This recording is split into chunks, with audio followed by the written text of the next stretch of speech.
Republican and Democratic presidents alike, from Harry Truman to George Bush, stood for freedom and stood for certain propositions that would make America strong and healthy and grow the middle class and shrink poverty and stand against communism.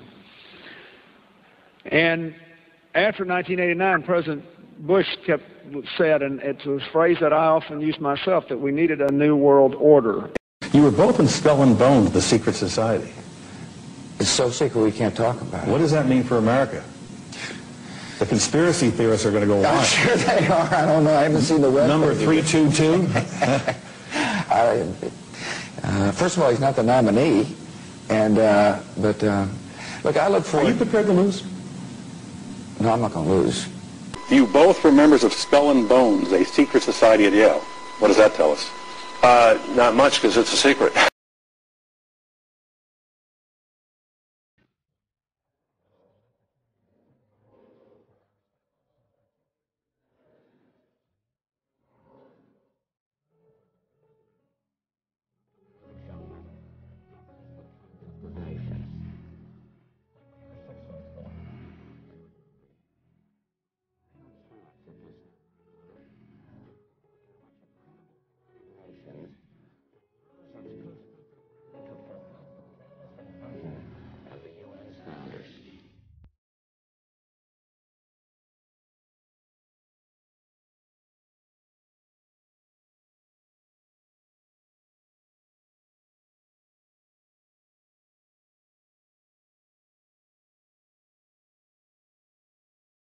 There's a chart I saw recently that I can't get out of my head.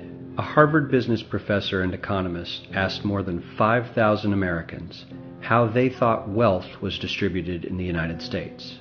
This is what they said they thought it was. Dividing the country into 5 rough groups of the top, bottom, and middle 3 20% groups, they asked people how they thought the wealth in this country was divided. Then he asked them what they thought was the ideal distribution. And 92%, that's at least 9 out of 10 of them, said it should be more like this. In other words, more equitable than they think it is. Now that fact is telling, admittedly, the notion that most Americans know that the system is already skewed unfairly. But what's most interesting to me is the reality compared to our perception. The ideal is as far removed from our perception of reality as the actual distribution is from what we think exists in this country. So ignore the ideal for a moment. Here's what we think it is again. And here is the actual distribution. Shockingly skewed. Not only do the bottom 20% and the next 20%, the bottom 40% of Americans barely have any of the wealth. I mean, it's hard to even see them on the chart. But the top 1% has more of the country's wealth than 9 out of 10 Americans believe the entire top 20% should have. Mind-blowing. But let's look at it another way, because I find this chart kind of difficult to wrap my head around. Instead, let's reduce the 311 million Americans to just a representative 100 people. Make it simple. Here they are. Teachers, coaches, firefighters, construction workers, engineers, doctors, lawyers, some investment bankers, a CEO, maybe a celebrity or two. Now let's line them up according to their wealth. Poorest people on the left, wealthiest on the right, just a steady row of folks based on their net worth. We'll color code them like we did before based on which 20% quintile they fall into. Now let's reduce the total wealth of the United States, which was roughly $54 trillion in 2009, to this symbolic pile of cash. And let's distribute it among our 100 Americans. Well, here's socialism, all the wealth of the country distributed equally. We all know that won't work. We need to encourage people to work and work hard to achieve that good old American dream and keep our country moving forward. So, here's that ideal we asked everyone about. Something like this curve. This isn't too bad. We've got some incentive, as the wealthiest folks are now about 10 to 20 times better off than the poorest Americans. But hey, even the poor folks aren't actually poor, since the poverty line has stayed almost entirely off the chart. We have a super healthy middle class with a smooth transition into wealth. And yes, Republicans and Democrats alike chose this curve. 9 out of 10 people, 92%, said this was a nice, ideal distribution of America's wealth. But let's move on. This is what people think America's wealth distribution actually looks like. Not as equitable, clearly, but for me, even this still looks pretty great. Yes, the poorest 20 to 30% are starting to suffer quite a lot compared to the ideal, and the middle class is certainly struggling more than they were, while the rich and wealthy are making roughly 100 times that of the poorest Americans and about 10 times that of the still healthy middle class. Sadly, this isn't even close to the reality. Here is the actual distribution of wealth in America. The poorest Americans don't even register. They're down to pocket change, and the middle class is barely distinguishable from the poor. In fact, even the rich between the top 10 and 20 percentile are worse off. Only the top 10% are better off. And how much better off? So much better off that the top 2 to 5% are actually off the chart at this scale. And the top 1%, this guy, well, his stack of money stretches 10 times higher than we can show. Here's his stack of cash, restacked, all by itself. This is the top 1% we've been hearing so much about. So much green in his pockets that I have to give him a whole new column of his own, because he won't fit on my chart. 1% of America has 40% of all the nation's wealth. The bottom 80%, 8 out of every 10 people, or 80 out of these 100, only has 7% between them. And this has only gotten worse in the last 20 to 30 years. While the richest 1% take home almost a quarter of the national income today, in 1976 they took home only 9%, meaning their share of income has nearly tripled in the last 30 years. The top 1% own half the country's stocks, bonds, and mutual funds. The bottom 50% of Americans own only 0.5% of these investments, which means they aren't investing. They're just scraping by. I'm sure many of these wealthy people have worked very hard for their money, but do you really believe that the CEO is working 380 times harder than his average employee? Not his lowest paid employee, not the janitor, but the average earner in his company. The average worker needs to work more than a month to earn what the CEO makes in 1 hour. We certainly don't have to go all the way to socialism to find something that is fair for hardworking Americans. We don't even have to achieve what most of us consider might be ideal. All we need to do is wake up and realize that the reality in this country is not at all what we think it is.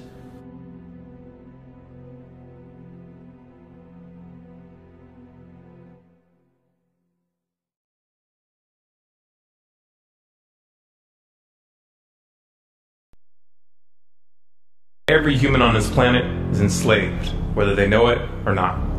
This is not the crude and primitive slavery of ancient times. It does not rely on whips and shackles to keep the oppressed in their place. These tools have been rendered obsolete by much more sophisticated methods. That most of the enslaved are unaware of their condition and would in fact argue fiercely that they are free is a testament to the effectiveness of these invisible chains. You've heard the expression, money makes the world go round. There's truth in that. Money is the prime motive for human labor in modern civilization. If you want food, shelter, and clothing, you must have money. And unless you're part of that tiny minority that has more money than they could ever spend in their lifetime, then you must work, beg, or steal for that money. That's why you get up in the morning and go to work, even if you hate your job. And that's why the specter of unemployment is more terrifying for most people than the prospect of spending 50 years of their life performing menial tasks within the confines of a fluorescent-lit cubicle. Of course, in Western countries, some are fortunate enough to have pulled away from the brink and do not live in fear that their basic needs will be met, at least for now. And yet they keep spinning the hamster wheel. Why is that? Could it be because money and the bling that it buys have become symbols of status and prestige? Money offers an illusory form of social validation, but even those who are not caught up in distinguishing themselves by how much they accumulate still must acknowledge the social stigma that comes with poverty. The combination of these primal motivators, the need for food, shelter, clothing, and social validation, is a very powerful force. It's enough to drive humans to engage in all forms of activity, even to the point of harming themselves or others in the process. The accumulation of money is therefore an accumulation of social and psychological power, and those who control the creation of money control this power at its source. So who controls the creation of money? Well, in the case of the US dollar, it's not the government. This shouldn't be an earth-shattering revelation. The fact that the Federal Reserve is a private institution owned by a cartel of the world's most powerful banks is quickly becoming common knowledge. Even the mainstream media doesn't deny it at this point. However, the full extent of what this means is only clear when you understand how the banking system really works. And unfortunately, this isn't something we're taught in school. Once you have it explained to you in simple terms, you'll understand why. Every dollar in circulation is loaned into existence by a bank. The process begins with the Federal Reserve when they loan out money to the US government and to other entities. You've probably heard this talked about before, especially in regards to the interest rate on those loans, which the Federal Reserve raises and lowers depending on economic conditions. But what's never talked about in the mainstream is the fact that the Fed isn't actually loaning out money that they have. They are merely typing those dollars into existence on a computer. You may be inclined to believe that this money is based on some physical backing like gold, but you would be mistaken. The Federal Reserve hasn't owned any gold since the 1930s. The Federal Reserve does not own any gold at all. We have not owned gold since 1934. So we have not engaged in any gold swaps. When the Federal Reserve loans money to the US government gives the Federal Reserve government bonds in exchange. These bonds are simply written promises to pay back the money that was loaned to them with interest through taxation. So to be clear here, the government is taking out a loan from a bank that is creating that money out of thin air, and they're expecting you, the taxpayer, to cover that loan. The absurdity of this arrangement is even more obvious when you realize that up until 1913, the US government created its own money and had no need for a bank to play the part of a middleman. That new money loaned out by the Federal Reserve enters circulation through the banks, accumulates in the banks, and in the end the banks end up holding all the cards, not necessarily for the reasons you may imagine. Contrary to popular belief, the majority of money in circulation isn't actually created by the Federal Reserve, but rather by the ordinary banks that businesses and individuals use for their checking, savings, and mortgages. How is this possible? Well, like the Federal Reserve, ordinary banks are allowed to loan out money that they don't have. There are, of course, restrictions. Banks are only allowed to loan out 10 times the amount of money that they actually have. So if Wells Fargo has $1,000, they can loan you $10,000, and they expect you to pay back that $10,000 plus interest. This is called fractional reserve banking. 75% of all money in circulation is created in this manner. Now, as bad as this may seem, this is really only the tip of the iceberg. Most banks structure payment plans so that for many years, you're paying almost nothing but interest, and only start paying down the principal gradually. The result of this strategy is that in most cases, you pay far more in interest when you purchase a house than the house itself is worth. So here's the real question. If all money is created through loans, where does the money come from to pay for the interest? Let's say we reset the system to zero, loan $1,000 into existence, and charge 7% interest. We now have a total of $1,000 in the system, but we owe $1,000 plus interest, and that's more. The interest ensures that there's always more debt than money in circulation, because the money to pay the interest doesn't exist. Never has, never will. This would be obvious if there was only one loan being issued to one person in this manner, but when performed on a global scale, the reality is hidden and is transformed into a game of musical chairs where the person ending up without a seat faces bankruptcy and financial ruin. Because every dollar in existence is tied to a debt, this creates an unseen force that draws those dollars back to the banks, kind of like gravity attracts a physical object to Earth. The catch here is that it's the labor of the people that moves that money. Every hour that you work to pay back a loan or to keep the government from throwing you in jail over income taxes is an hour worked for the banks. The total receipts from personal income taxes just barely covers the interest on the national debt. And even the principal for that debt all ends up back in the hands of the banks. And remember, that bank created that money out of nothing. Once you understand that the money that banks loan out isn't actually an asset, but is in fact a piece of legal fiction, it should be clear that you're working for these banks for free. This is a cleverly disguised form of slavery. If you manage to pay your monthly payments, then you are a successful slave, and you are allowed to keep the material comforts that come with that status. But if for some reason you fail to make those monthly payments, then the bank or the IRS comes to take your house, your car, and anything else you have of value. And if somehow, even with this enormous financial advantage, the banks still get themselves into trouble, you, the taxpayer, will be forced to bail them out. No matter what, the banks win. To say the game is rigged is an understatement. You might be inclined to think that if you live outside the United States and you don't use dollars, then this situation has no bearing on your life. But you would be wrong. The dollar is both the world reserve currency and the only currency in which oil is sold on global markets. This is often referred to as the petrodollar status. This means that wherever you live, whether your country is an oil exporter or an oil importer, you are affected. If your country is an oil importer, then you are affected by the fact that in order to keep your country running, you have to acquire dollars. To acquire those dollars, you have to send goods and services to the United States or to someone else who did. Likewise, if your country is an oil exporter, you are affected by the fact that you send your oil to the US in exchange for this debt-based money. You are exchanging something of real and tangible value for digits on a screen. And if for some reason the leadership of your country grows tired of this arrangement and tries to pull off the dollar, you'll quickly find the United States military at your doorstep ready to open up a can of democracy on you. Iraq learned this the hard way when they switched their oil sales to euros in 2000, and Libya when they tried to organize a gold-based currency for Africa. Debt-based money is a masterpiece of social engineering, the ultimate tool of the ruling elite. Yet in reality, the whole thing is nothing more than a construct of belief. Our chains are the chains of the mind. And the path to freedom must also begin in the mind. If we want a better future for our children and grandchildren, then we must work right now to reach a critical mass of awakening. Why did the United States attack Libya, Iraq, Afghanistan, and Yemen? Why are U.S. operatives helping to destabilize Syria? And why is the United States government so intent on taking down Iran, in spite of the fact that Iran has not attacked any country since 1798?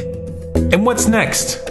What are we headed for? When you look at the current trajectory that we're on, it doesn't make any sense at all if you evaluate it based on what we're taught in school. And it doesn't make any sense if you base your worldview on the propaganda that the mainstream media tries to pass off as news. But it makes perfect sense once you know the real motives of the powers that be. In order to understand those motives, we first have to take a look at history. In 1945, the Bretton Woods Agreement established the dollar as the world reserve currency, which meant that international commodities were priced in dollars. The agreement, which gave the United States a distinct financial advantage, was made under the condition that those dollars would remain redeemable for gold at a consistent rate of $35 per ounce. The United States promised not to print very much money, but this was on the honor system, because the Federal Reserve refused to allow any audits or supervision of its printing presses. In the years leading up to 1970, expenditures in the Vietnam War made it clear to many countries that the U.S. was printing far more money than it had in gold. And in response, they began to ask for their gold back. This, of course, set off a rapid decline in the value of the dollar. The situation climaxed in 1971 when France attempted to withdraw its gold and Nixon refused. On August 15th, he made the following announcement. I have directed the Secretary of the Treasury to take the action necessary to defend the dollar against the speculators. I have directed Secretary Connally to suspend temporarily the convertibility of the dollar into gold or other reserve assets, except in amounts and conditions determined to be in the interest of monetary stability and in the best interest of the United States. This was obviously not a temporary suspension, as he claimed, but rather a permanent default. And for the rest of the world who had entrusted the United States with their gold, it was outright theft. In 1973, President Nixon asked King Faisal of Saudi Arabia to accept only US dollars as payment for oil and to invest any excess profits in US Treasury bonds, notes, and bills. In return, Nixon offered military protection for Saudi oil fields. The same offer was extended to each of the world's key oil-producing countries, and by 1975, every member of OPEC had agreed to only sell their oil in US dollars. The act of moving the dollar off of gold and tying it to foreign oil instantly forced every oil-importing country in the world to start maintaining a constant supply of Federal Reserve paper. And in order to get that paper, they would have to send real physical goods to America. This was the birth of the petrodollar. Paper went out, everything America needed came in, and the United States got very, very rich as a result. It was the largest financial con in recorded history.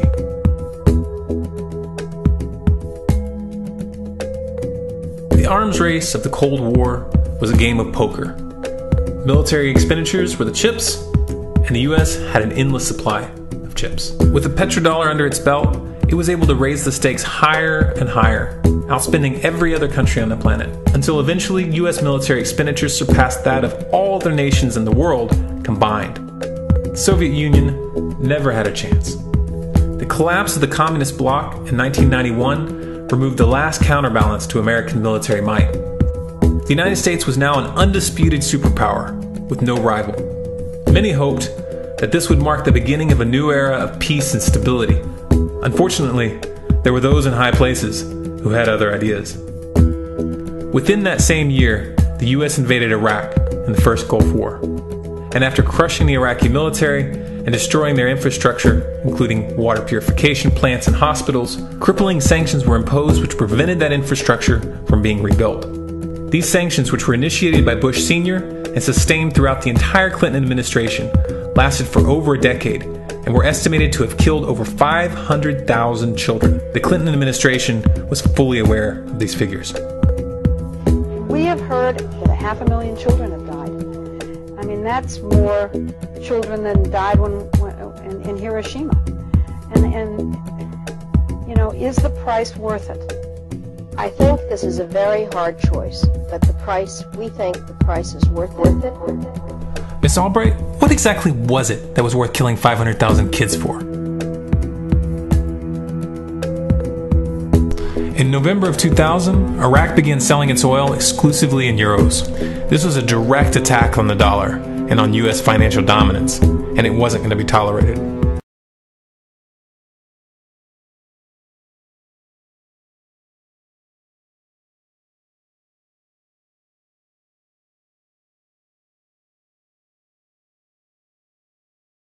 In response, the U.S. government, with the assistance of the mainstream media, began to build up a massive propaganda campaign claiming that Iraq had weapons of mass destruction and was planning to use them.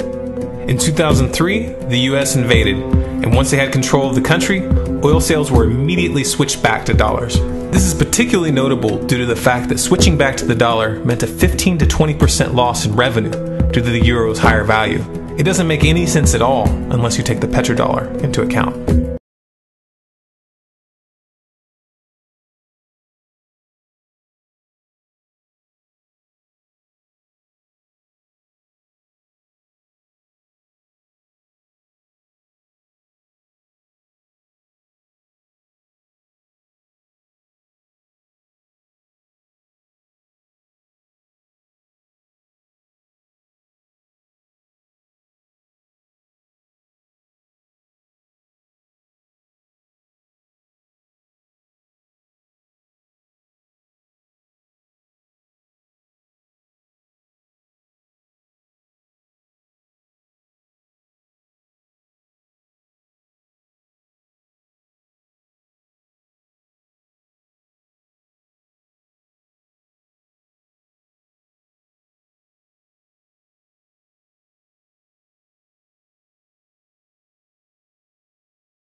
To preserve our independence, we must not let our rulers load us with perpetual debt. We must make our choice between economy and liberty or profusion and servitude. Wow. I place economy among the first and most important of Republican virtues, and public debt is the greatest of the dangers to be feared. It is incumbent on every generation to pay its own debts as it goes. We must have a central bank to secure this country's finances. If the American people ever allow private banks to control the issue of their money, first by inflation and then by deflation, the banks and corporations that will grow up around them will deprive the people of their property until their children will wake up homeless on the very continent their fathers conquered. For we are opposed around the world by a monolithic and ruthless conspiracy that relies primarily on covert means for expanding its sphere of influence. What's happening? Where am I? I believe perhaps you understand now, pal. but you are afraid. JFK. Hartman, what does this have to do with my house and my dog? Oh, okay, that's enough. I want to go home now. This is the last president to stand up to the Fed. You must see. On June 4, 1963, President Kennedy signed Executive Order 11110. This executive order empowered the U.S. Treasury to issue real money without the Fed. It would have worked. Kennedy's plan to dismantle the Federal Reserve machine had begun. 6 months later, John F. Kennedy went to Dallas and never returned. No way. No way they could do that. The new president, Lyndon Johnson, threw out Kennedy's order. And since JFK, no president has dared confront the secret powers behind the Federal Reserve. They consolidate bigger and bigger banks, print more and more money, accountable to no one, decimating our nation's wealth for the benefit of a few. Why? Why do this?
But anyway, I've had people calling me saying they go out to their mailbox and they find a little red dot or a little blue dot on their mailbox, and they wonder what the little red dot and blue dot is. Well, it's marking your mailbox by the government, so when foreign troops come in here on us after martial law, if you have a red dot on your mailbox, they take you out immediately and shoot you right in the head. But if you have a blue dot, they take you to the FEMA camps being built by Halliburton right now to house 50 million Americans. They're building enough concentration camps in America by Halliburton that Cheney's getting rich off of, Vice President Cheney's getting rich off of, to put those with the blue dot on your mailbox in those concentration camps. Now, if you go out and you find a pink dot on your mailbox, that means that they believe you'll be a good slave and you're going to go along with the program and serve our international Antichrist masters. So watch for that dot.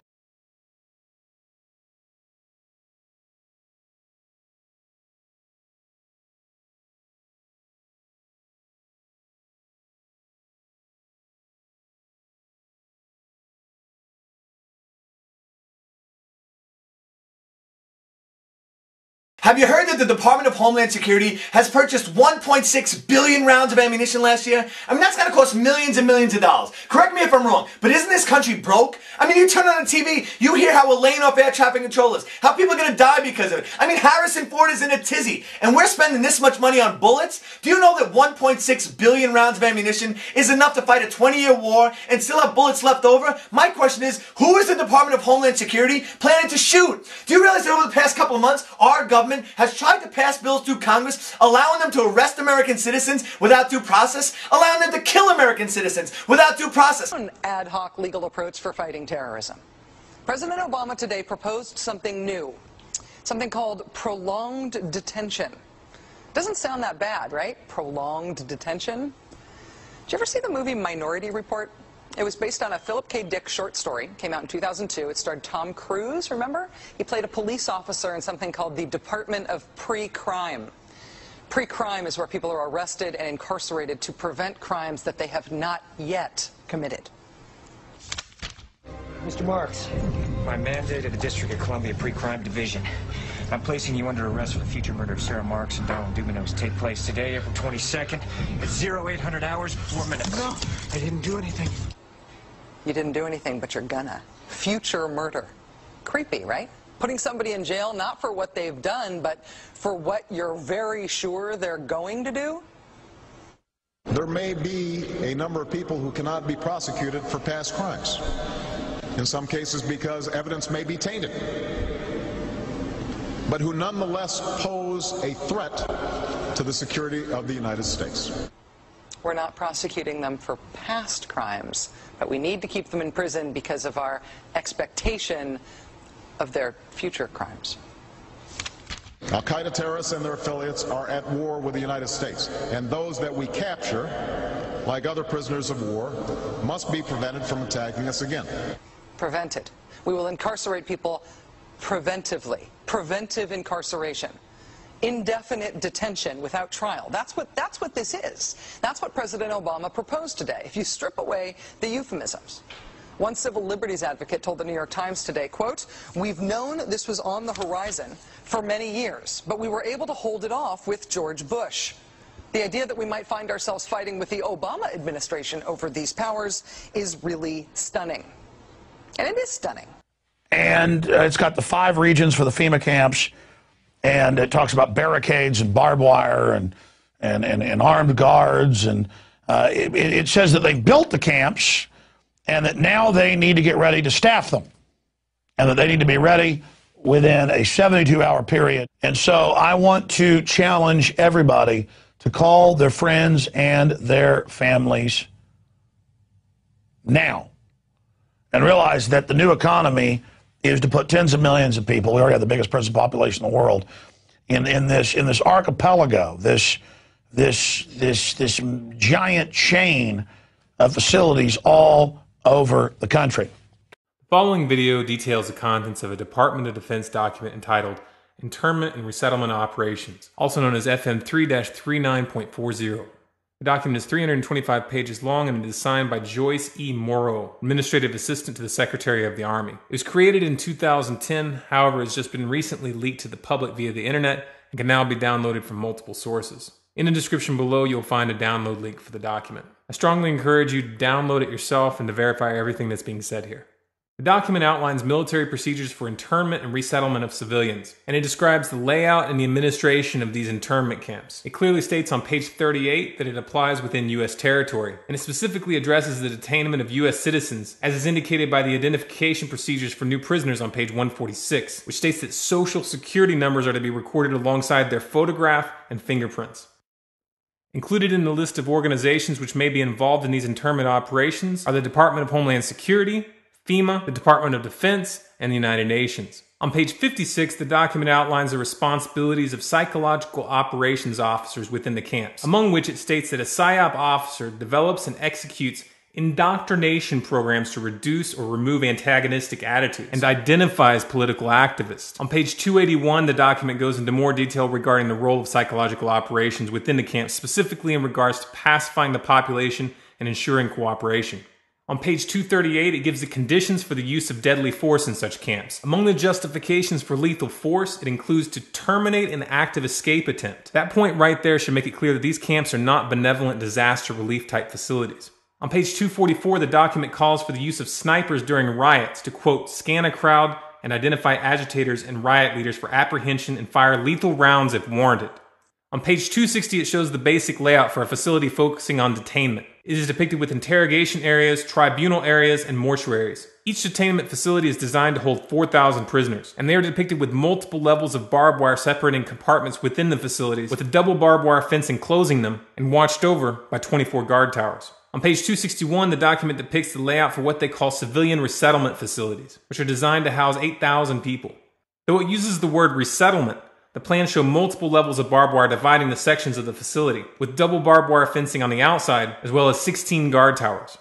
On page 262, the layout for facilities designed for what they call non-compliant prisoners is shown. These camps are designed to hold up to 300 prisoners, they have 3 interrogation centers, and are guarded by 13 guard towers. Now, if there's any question whether these plans are active or just theoretical, this should be settled by the fact that the U.S. Army has been running ads for job positions in these camps since 2009, and apparently, they're still hiring. Once again, if you look in the description, you'll find all the links you need to verify this information. It's important to note here that this document was created in 2010, which was under the Obama administration, and it predates the NDAA of 2012, which authorized military detainment of U.S. citizens. This clearly shows a long-term agenda at work.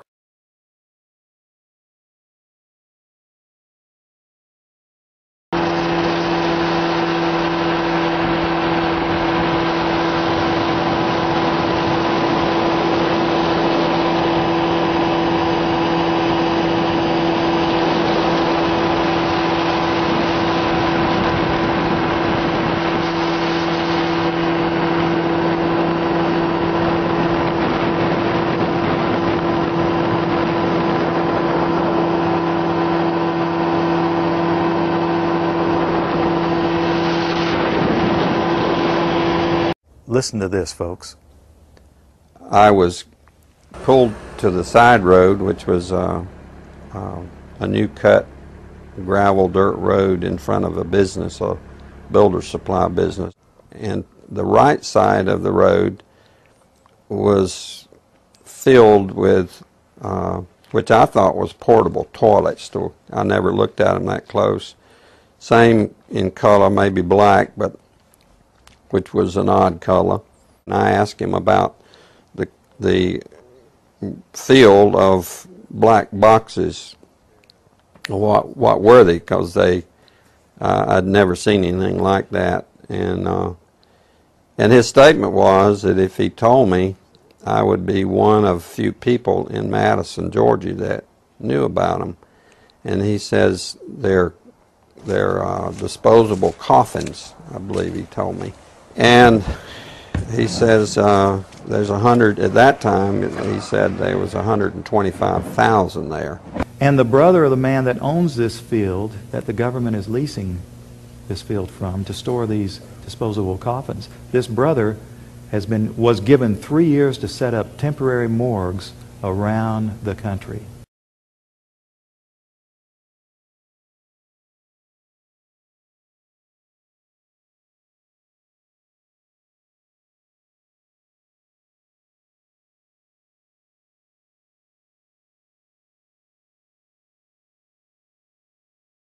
We now have a policy as exemplified by the FBI brochure from the on counterterrorism, which says people who are defenders of the U.S. Constitution against federal government and the UN, and make numerous references to the U.S. Constitution, should be monitored as potentially murderous and fanatical terrorists.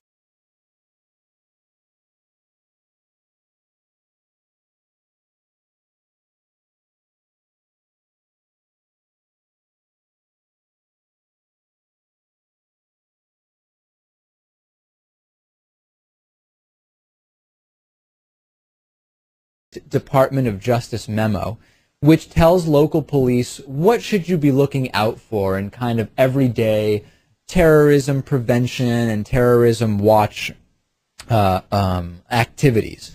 And one of the things that is considered a potential terrorist risk is individuals who harbor doubts about the official story regarding 9/11. The memo adds 9/11 official story skeptics to the growing list of targets.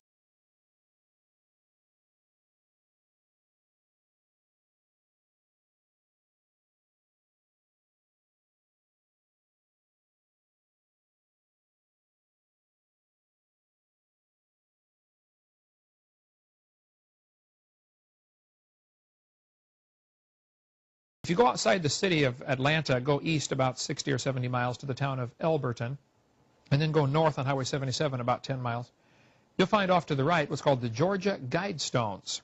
It looks kind of like Stonehenge, these big, huge granite rocks set up there. This was done by a guy, we have a pseudonym, came in, paid cash, had this company set these things up in 1980. He called himself R.C. Christian, but that's not his real name. It says right on the stones, a pseudonym, false name.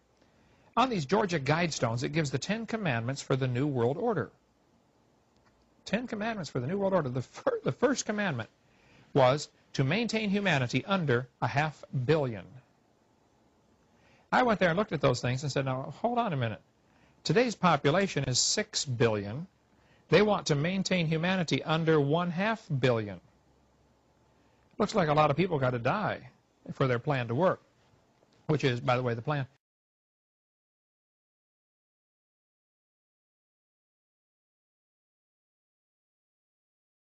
Jacques Cousteau said we'd have to eliminate 350,000 people a day. 1/3 million people a day would have to be eliminated to save Mother Earth. Bill Clinton said we need to reduce the population of the Earth to 1 billion. There are a lot of folks who would like to reduce the population of the Earth. The Bible command is quite the opposite.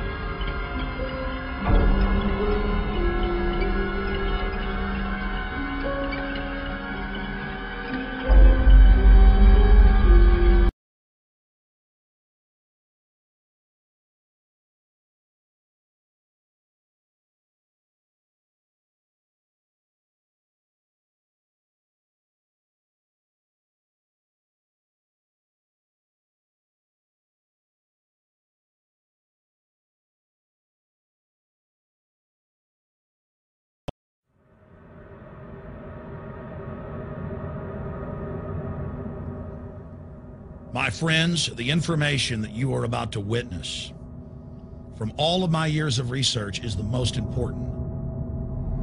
It's been hidden in plain view the entire time.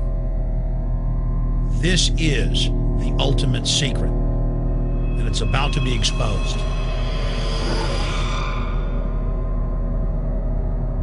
I have hundreds of government documents, textbooks, white papers, where for over 80 years, the elite of the Western world have talked about adulterating food and water to sicken and sterilize the population for the purpose of eugenics.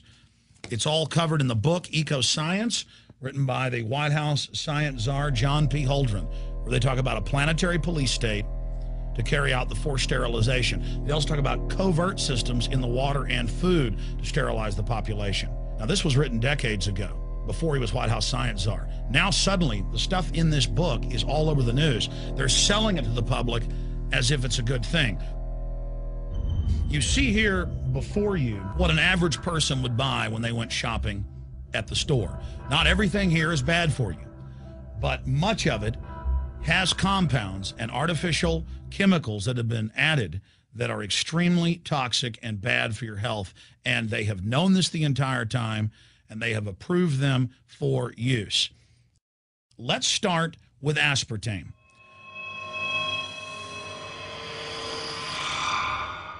You cannot go to the grocery store now and buy any type of even regular sugar gum that hasn't had aspartame added to it.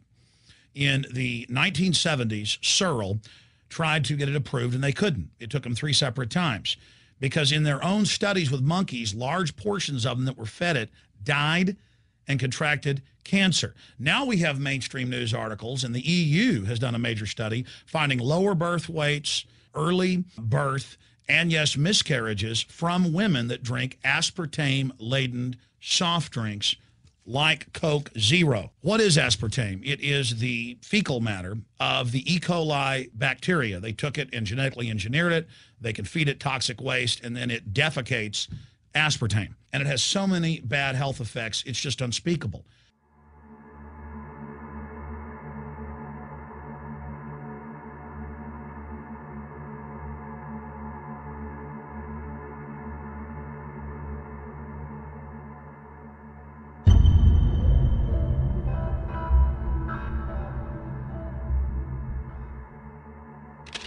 This is being done by design. It's also very, very addictive.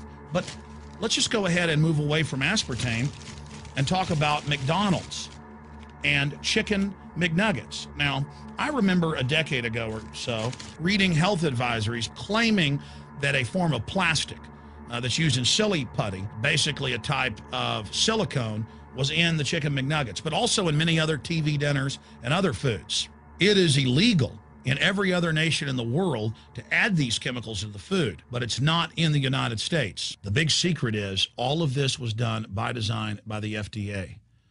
Look at all the drugs they've approved, and then it comes out later that they knowingly approve them when these drugs are causing heart attacks and cancer.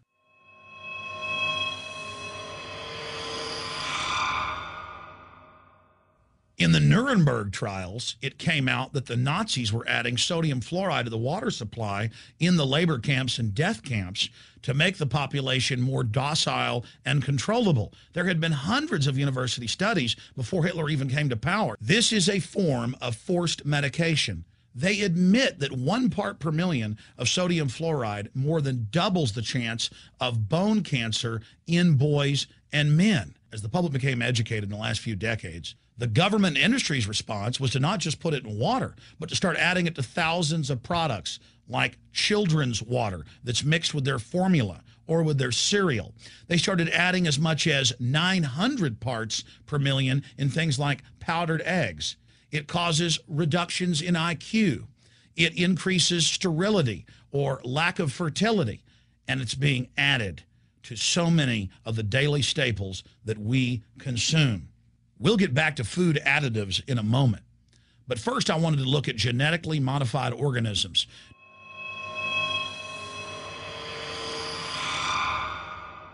Did you know for many years the American people have been eating cloned beef and pork, and now they're expanding out into other forms of meat? Let's look at salmon first. Major university studies conclusively have proven that the type of genetically modified salmon that is actually a cross species, they've mixed other animal genes in with it, that when this fish is introduced with wild natural salmon, within 40 generations, all of the natural salmon are extinct. And the FDA approved this. And they're going to allow it to be released into the wild that isn't even a salmon. It is a cross-species chimera. It is a mixture like something out of the island of Dr. Moreau, something out of a nightmare.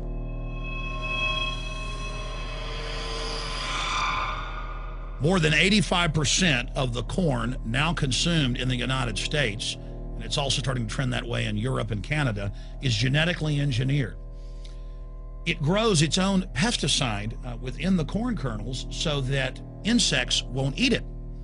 If the insects can't eat this and live, what do you think is going to happen when lab rats or humans eat it? We have literally hundreds of studies showing that not just Monsanto's, but other major GMO companies' corn, and that's the majority of corn we're now eating today in the United States, has been linked to organ failure in lab animals. The studies also show massive increases in sterility in rats and guinea pigs that are fed not just GMO corn, but GMO cotton seeds. Studies in India, Germany, and the United States have conclusively shown that when they feed the cotton seeds left over from the cotton crop from these genetically modified varieties, that the cows are having miscarriages, they are having low birth weights, or in many cases, they're simply dying. And what is in most processed foods? Genetically modified cottonseed oil. Major studies are also showing that genetically engineered crops are killing honeybees and monarch butterflies. But they don't stop there. Now they claim they're coming out with a genetically engineered mosquito that's malaria-proof that they're going to release into the open biosphere. The very genetic code of the planet is being butchered in a hostile corporate takeover. Many years ago, an executive from Monsanto was quoted in National Geographic as saying that that is their program, that they want to basically have their crops and their organisms take over the entire biosphere of this planet. And the major genetic engineer companies have focused mainly on 8 major food crops. Now they're expanding out into hundreds and hundreds and hundreds of other plants, literally changing the genetic code of the planet. This is a genetic dictatorship. This is genetic vandalism. And that's why the Rockefellers, the United Nations, and others have built these giant armored seed vaults all over the world, not just at the Arctic Circle. And they admit they're doing it in case all of this gets out of hand, that they'll have a type of Noah's Ark. So all these fake environmental groups, they never complain about this. They never talk about true environmental degradation. They want to put a tax on carbon dioxide that humans exhale, that plants respirate from and carry out photosynthesis with, as a way to shut down industrial society and control every facet of our lives. That's the big secret. This is a population reduction program. It is an epidemic.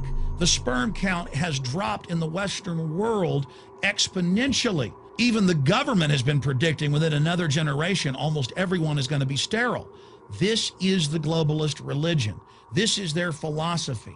They want the planet for themselves. The UN has said that their stated plan is an 80% population reduction. You've heard Ted Turner call us useless eaters and feeders and say that 80% of us need to be killed. You've heard Prince Philip say he wants to come back as a virus to kill the majority of the world population. Dr. Eric Pianka, Peter Singer, it's all over the news where they tell us that we should only have one child because more than one is bad for the environment and that the recession is good for lowering our carbon footprint. This is the big secret. We live in a scientific dictatorship, and the United States and England are the epicenter of this, and it's expanding worldwide. Remember all the secret testing, all the secret sterilization that went on in the United States and Europe.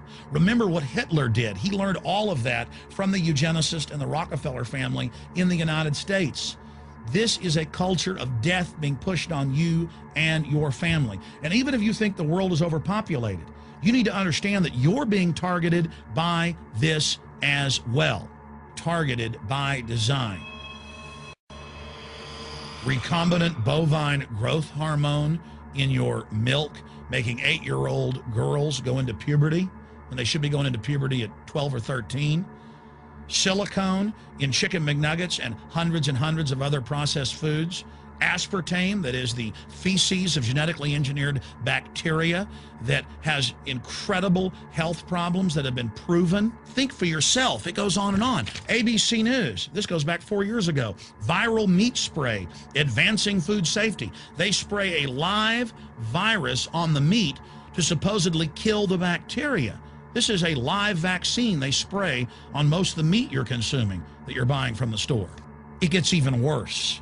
The petroleum distillates, or toxic waste that's left over from petroleum refineries that refine oil into gasoline, they take these tens of millions of pounds of toxic waste that's left over, the fluoride, the mercury, the lead, and they dump it on crops as supposed fertilizer. And what do crops like tomatoes and corn and potatoes do? They pull in all of those toxins out of the ground. In fact, scientists for many years have used plants to actually detoxify areas that have been contaminated.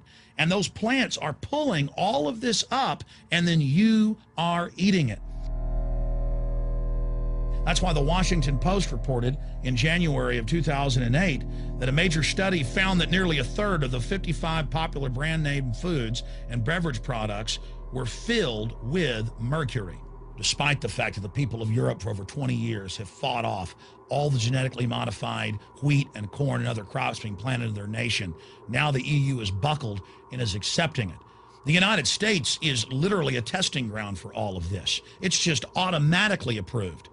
And the people that work for these corporations, they're compartmentalized. They don't know what's going on. The people that work at these stores, they have no idea what's happening. This is affecting all of us. This is hurting everyone. Many different forms of cancer are growing by thousands of percentage points. Diabetes, all these different diseases. And in major studies, it's all been linked to the toxic additives that are in our food, our water. And I haven't even had time to get into MSG. I mean, I've interviewed brain surgeons, neurologists, scientists. I mean, it just devastates the brain. It's an excitotoxin. It destroys the liver, and it is in tens of thousands of products. We can say no. We can stand up. But if you've got a neighbor giving fluoride water to their baby, please go over and warn them. If you got a neighbor that's sitting there eating MSG-filled chips, one after the other, warn them. You've got a responsibility. If you know people that are feeding processed foods filled with GMO, warn them. And for God's sakes, don't give it to your own children. If you want to kill yourself, that's your own business. But don't hurt your children. Don't do this, ladies and gentlemen. There's been a bit of an uproar this past week due to Obama's signing of a recent bill that has become affectionately labeled the Monsanto Protection Act, or H.R. 933. So much so that it's led Senator Barbara Mikulski to publicly apologize for letting the provision slip through. However, this is really only a small part of a much bigger pattern of corruption and collusion between Monsanto and the U.S. government. Senator Roy Blunt, a Republican from Missouri, who crafted the wording for H.R. 933, has been accused by Senator John Tester of having collaborated directly with Monsanto in the creation of the provision. This shouldn't be surprising considering that Monsanto is one of Blunt's top campaign contributors. Blunt also accepts contributions from the Crawford Group, a registered lobbyist for Monsanto. Now, the controversy in this bill is tied to Section 735, which is of course written in such a jumble of incomprehensible legalese that it's highly difficult to interpret. It's designed to make the eyes glaze over without registering that anything of significance has been stated. This is facilitated using a common legislative technique of referring to sections of a separate law, so that you have to go read the unintelligible fine print in that second document in order to understand what's actually being said. That second law in this case is the Plant Protection Act. In the description of this video, you'll find a link to both documents. Now, what Section 735 of H.R. 933 states is that if a plant is determined to be a biological pest and is therefore brought under regulation and restrictions which prevent it from being planted or transported within the U.S., the Secretary of Agriculture shall immediately grant a temporary permit or deregulation to any farmer, farm operator, or producer that requests it, regardless of what any other laws or courts may order. Now, the word genetically modified organism isn't mentioned here, and that's part of the skillful way that this was designed to slip through. Only someone who knows that by default genetically modified organisms are considered biological pests until they've been approved by the Department of Agriculture, and that they are reclassified as pests if shown unsafe, would understand the implications here. To distill this down to one sentence, if a farmer wants to grow a genetically modified plant that's been outlawed because it's been found to be harmful to the environment or human health, all they need to do is contact the Secretary of Agriculture, and they will be immediately issued a permit to cultivate these plants. Essentially, it makes it impossible to stop a genetically modified plant from being used in the United States, regardless of any laws or rulings that are made to outlaw them.